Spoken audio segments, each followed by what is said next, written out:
सोते रहते हैं, पड़े रहते हैं, उठ के बैठ जाते हैं, अखबार पढ़ने लगते हैं, उसके बैठ जाते हैं, इधर उधर बैठे रहते हैं। प्रमाद है कि नहीं?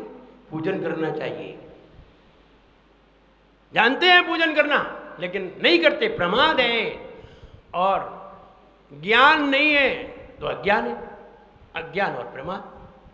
जो बिन ज्ञान क्रिया अवगाए, जो बिन क्रिया मोक्ष पद चाहे, जो बिन मोक्ष कहे में सुखिया, सो अजान मूढ़न में मुखिया। ये ग्रेट ब्लडी फूल है, फूल भी नहीं है, ब्लडी फूल भी नहीं है, ग्रेट ब्लडी फूल है। इसलिए ये तो महामूर्ख है। इसलिए भाग्य बनाना है तो हमें वो भाव बनाना चाहिए, और भाव बनाना है तो हमें वो क्रिया भी करनी चाहिए। तुम चाहो यहीं बैठे बैठे शंकर जी की वंदना कर ले और यहीं से भाव बना ले, तो फिर खर्च करके कौन जाएगा? भाव वहीं जाके बनता है। तुम चाहो हम बिना हार दिए चौका लगाने के भाव बना ले, तो फिर चौका गाय को लगाना पड़ेगा, फिर तो वैसे ही भाव बन जाएगा। हम चाहें बिना रोटी खाएं डकार ले ले, तो बीमारी की डकार आएगी, गैस की, भरे पेट की नहीं आएगी। कई लोगों को गैस की बीमारी होती है, बैठे बैठे ही डकार लेते रहते हैं बिना खाए। हम खाएं नहीं और डकार ले ले तो बीमारी की आएगी। और हम बैठे बैठे ही शिखर जी जाएं नहीं, प्रमाद में बैठे रहें, खर्च नहीं करें, आराम से बैठे रहें, भाव बना ले, गैस के भाव बनेंगे, अच्छे भाव नहीं बनेंगे। इसलिए क्रिया भी करना जरूरी है और ज्ञान भी होना जरूरी है। इसलिए सर्व सौभाग्य प्रदायक, सभी प्रकार के सौभाग्य को प्रदान करने वाला बस ये भाव आना चाहिए। जो भाव इसमें दिए गए हैं, अलग अलग भाव दिए गए हैं, अलग अलग भाव का अलग अलग रिजल्ट है। विचार करो, ऐसे कई लोग होंगे जिनके घर में घी है लेकिन खाते नहीं है। बताओ होंगे कि नहीं? है। किसने मना किया घी नहीं खाओ? डॉक्टर ने। क्यों मना किया? डॉक्टर को खबर किसने भेजी थी कि इसको घी नहीं खाने देना है? डॉक्टर के पास भी तो किसी ने खबर भेजी है। किसने भेजी? हमने बताया ना, डॉक्टर और भगवान में कॉम्बिनेशन है, इनकी दोनों की सेना मानी चलती है। वे उनके पास भेजते, वे उनके पास भेज देते।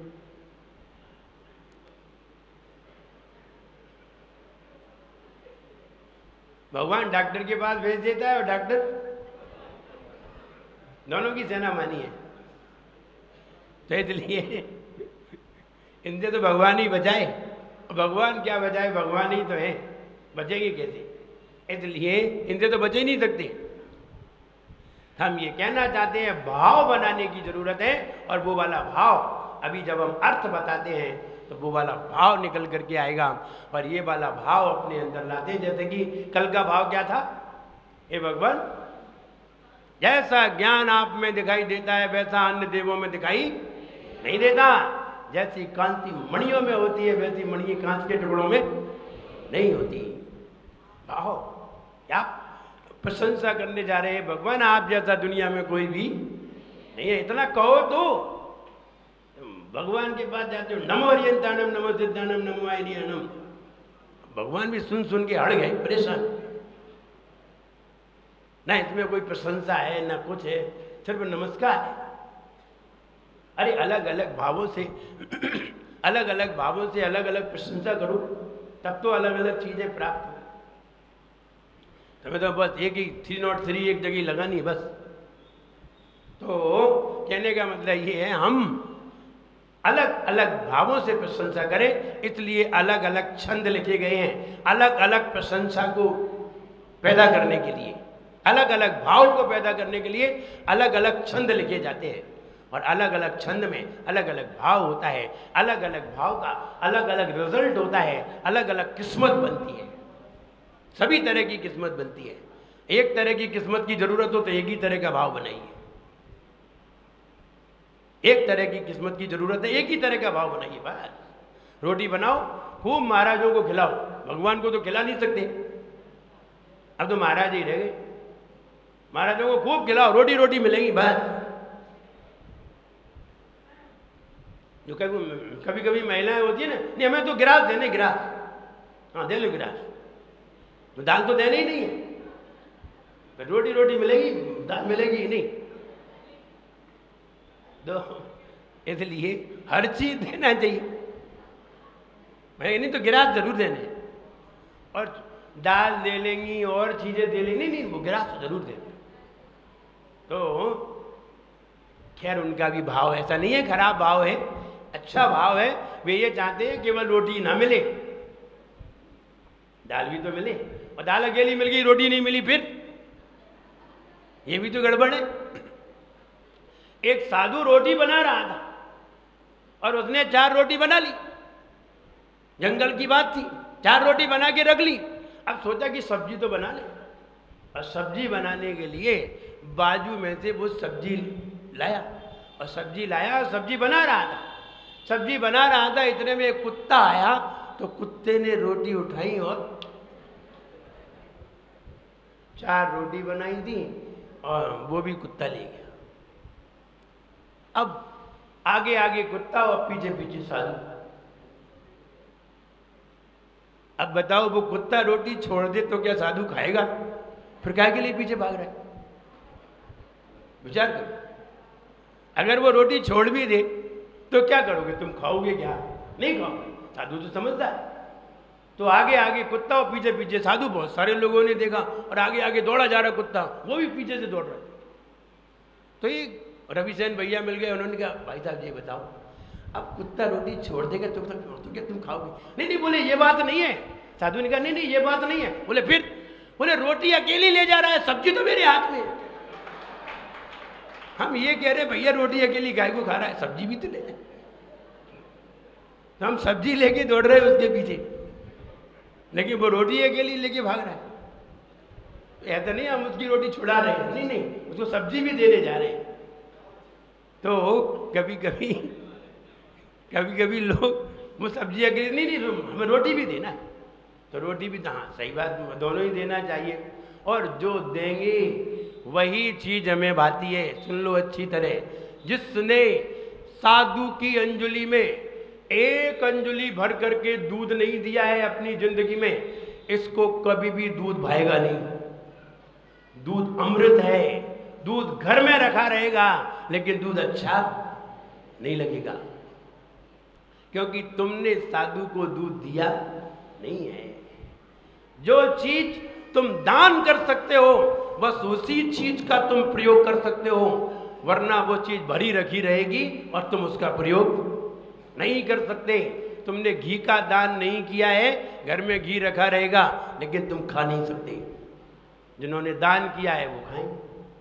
इसलिए सौभाग्य प्रदायक, सभी प्रकार के सौभाग्य प्रदायक, आइए इसकी जाप देखते हैं। ओम ह्रीम अर्हम नमो पन्न समननम, ओम ह्रीम अर्हम नमो पन्न समननम। ऐसे मुनि महाराज जो प्रज्ञा श्रवण है, प्रज्ञा श्रवण का मतलब जिनकी प्रज्ञा बहुत तेज है। प्रज्ञा अलग चीज है और ज्ञान अलग चीज है। ज्ञान वो चीज है जिसमें सारी चीजें होती हैं, सभी तरह के ज्ञान होते हैं, सभी तरह की बातें होती हैं। लेकिन प्रज्ञा उसे कहते हैं जब वक्त पर कोई प्रश्न करता है और उस प्रश्न का तत्काल देने की जो उत्तर देने की क्षमता होती है, उसे प्रज्ञा कहते हैं। ध्यान रहे, बच्चे पढ़ते हैं, 1 साल तक पढ़ते हैं, पूरी किताब को पढ़ते हैं, पूरे चैप्टर पढ़ते हैं, सारे क्वेश्चन याद करते हैं, ये ज्ञान है। लेकिन एग्जाम में जो पूछा जाता है वो वहां प्रज्ञा बोलती है। वहां क्या बोलती है? पूरी चीजें नहीं पूछी जाती, लेकिन पूरी चीजों में से ही पूछा जाता है। और तत्काल जवाब देने की क्षमता है तो अंदर, वरना बाहर। कंपटीशन होते हैं, बैंकिंग कंपटीशन होते हैं, आईएएस के पेपर होते हैं, क्या है इसमें? कुछ नहीं, सिर्फ तुम्हारी प्रज्ञा का प्रयोग किया जा रहा है। आप कितने प्रज्ञावान हैं। ज्ञान तो आपको बहुत है, आपने एमएससी किया है, एमए किया है, पीएचडी की है और डिप्लोमा लिए हैं, लेकिन इससे तुम्हारी प्रज्ञा की तलाश नहीं होती। और यहां प्रज्ञा की तलाश की जाती है। ये इसलिए की जाती है, आप आईएएस होने जा रहे हैं, आपके सामने बहुत सारे प्रश्न आएंगे, बहुत सारे लोग आएंगे, अपनी अपनी बात रखेंगे, आप कैसे उत्तर दे सकेंगे? आपको तो हर एक प्रश्न का उत्तर देना पड़ेगा। समाज में तरह तरह के लोग होंगे, तरह तरह के लोग आएंगे, तरह तरह के प्रश्न करेंगे, आप उत्तर कैसे देंगे? आईएएस तो इतना समझदार बनाया जाता है, लेकिन एमएलए अंगूठा छाप बना दिए जाते हैं। इनको भी बहुत समझदार बनाना चाहिए, डिग्री छाप। इनके पास भी पोस्ट ग्रेजुएट डिग्री होना चाहिए, क्योंकि ये भी तो समझदार होना चाहिए, नहीं तो इनके सामने कलेक्टर इन्हें समझा दे। ऊपर तो बैठ जाते हैं कलेक्टर के, लेकिन ऊपर बैठने के लायक हो नहीं पाते। इसलिए जो लोग बनते हैं ना, वित्त मंत्री आदि बनते हैं, कैबिनेट मंत्री बनते हैं, देखिए उनकी डिग्री हाई डिग्री वाले होते हैं, ऐसे वैसे नहीं होते, नहीं तो वो चला ही नहीं पाए। और अगर ऐसे वैसे बन जाते तो बहुत सारे उन्हें पीए रखने पड़ते हैं।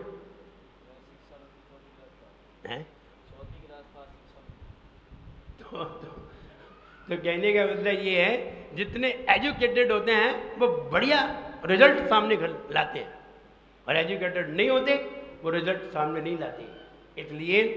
इसलिए यहाँ प्रज्ञा समन, जो समन प्रज्ञावान है, कोई भी तुमने प्रश्न पूछा, खटाक से उत्तर देने की उनकी क्षमता है, ये प्रज्ञावान मुनि कहलाते हैं। और जो उत्तर नहीं दे पाते वे प्रज्ञावान नहीं कहला पाते। देखिए प्रज्ञा किसे कहते हैं? बहुत सारी मेडिसिन लगी हुई है मेडिकल की दुकान पर, सैकड़ों मेडिसिन रखी हुई हैं, और एक व्यक्ति आया, उसने एक मेडिसिन मांगी और वे ढूंढने लगे, तो तुम प्रज्ञावान नहीं हो। इधर ग्राहक ने बोला और उधर ये लो, तो प्रज्ञा कहलाएगी। तो तुम दुकान पे बैठने में सफल होगी। और तुम्हें ही ढूंढने लगे तो ग्राहक है, ठीक है तुम ढूंढो, हम आ रहे हैं, दूसरी दुकान पे जा रहे हैं।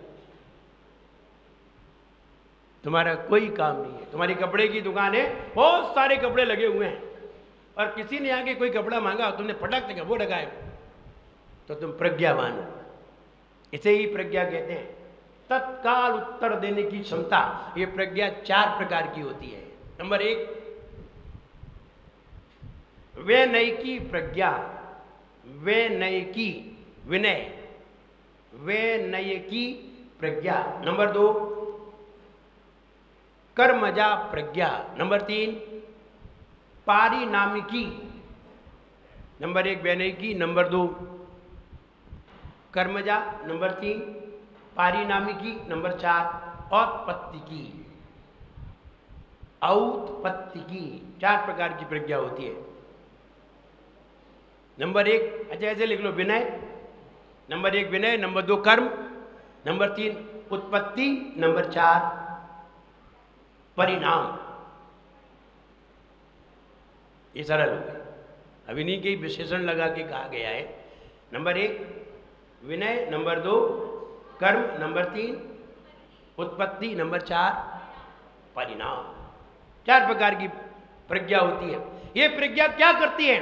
विनय की प्रज्ञा, जो विनय पूर्वक हमने पढ़ा है, आज हमने पढ़ा है भक्तामर, और हम 10 साल बाद अभी भूल जाएंगे, 1 महीने बाद, 1 महीने बाद भूल गए, 2 महीने बाद भूल गए, 1 साल बाद, 2 साल बाद, 3 साल बाद, 4 साल बाद, जैसे ही तुमने भक्तामर पढ़ा, पूरा भक्तामर तुम्हें फिर याद आ गया।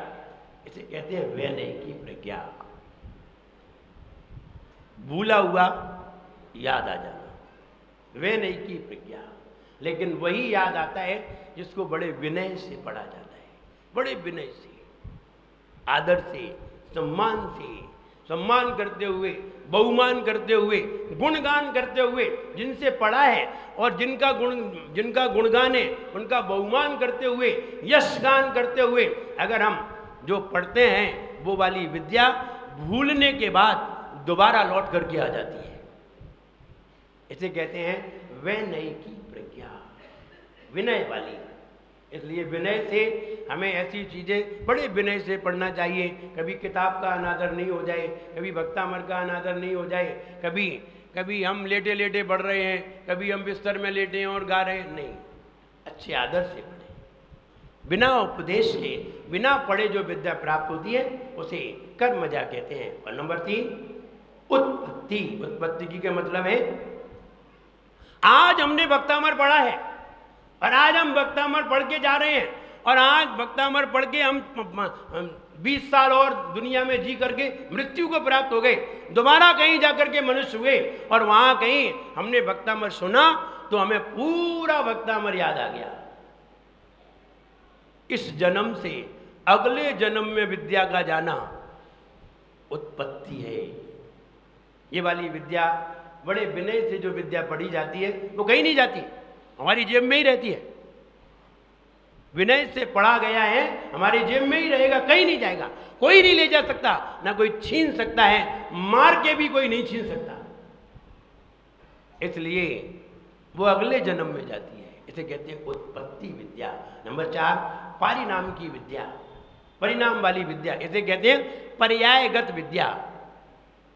जैसे आपको पानी पीना आता है, आप गिलास लगाते हैं, आराम से पी लेते हैं, लेकिन बताइए अगर कोई जीव मनुष्य पर्याय से जब शेर की पर्याय में चला जाए, कुत्ते की पर्याय में चला जाए तो पानी कैसे पिएगा? जीभ से पिएगा। ये वाला पानी पीना उसे किसने बताया ऐसे पियो? उसे किसने बताया? और हाथी कैसे पिएगा? हाथी कैसे पिएगा?